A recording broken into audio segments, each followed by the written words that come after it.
And in fact, our group has identified that this biologic switch isn't just metabolic syndrome. It stimulates hunger, it stimulates thirst, it stimulates foraging, all to help find food.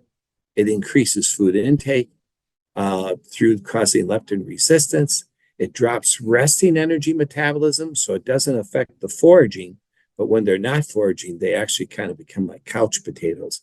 They become insulin resistant, which reduces glucose uptake in the muscle, which also reduces energy metabolism, stimulates inflammation, kind of systemic inflammation, and it maintains blood pressure, raises blood pressure, increases glomerular pressure, and causes a shift to glycolysis because mitochondria are inhibited, and this helps to reduce oxygen needs.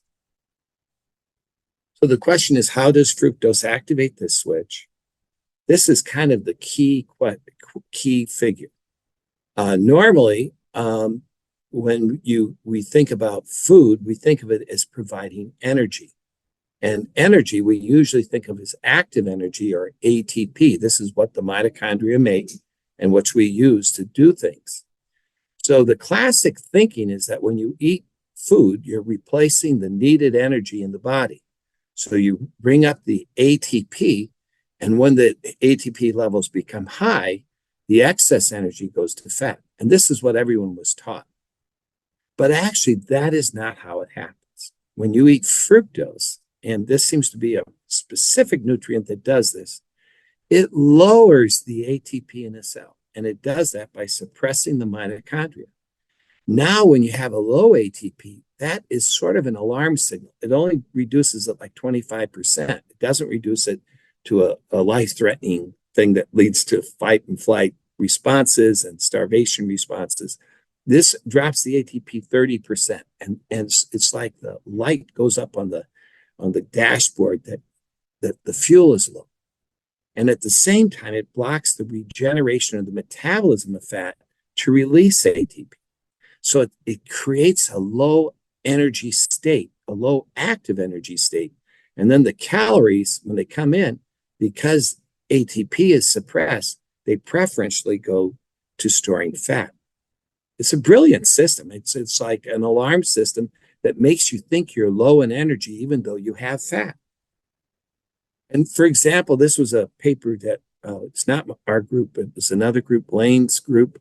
They gave glucose, they injected it into the brain, and immediately ATP levels go up. The animals develop satiety. They actually show decreased food intake. But if you inject fructose, it's the exact opposite. ATP levels fall and you become hungry. And this really is a great graphic example of how these two sugars that look almost identical, they same molecular weight, but look, they have a very different effect on energy. Just going to point out that there's a caloric pathway where fructose is converted to energy and fat, like all calories. So all foods have this caloric pathway. But there's also a non-caloric pathway activated by fructose. And that non-caloric pathway involves the rapid consumption of ATP driven by this enzyme called KHK, or fructokinase. Then there's this removal of AMP through a specific enzyme called AMP deaminase. It generates uric acid in the process. Uric acid activates NADPH oxidase that translocates to the mitochondria, inducing an oxidative stress that blocks ATP production. And it also inhibits an enzyme called AMP activated protein kinase. The result is you get a low ATP. This just kind of shows a little bit an example of it. If you take liver cells, you put fructose on them, you get this oxidative stress. You can block it with allopurinol, which is a drug that lowers uric acid.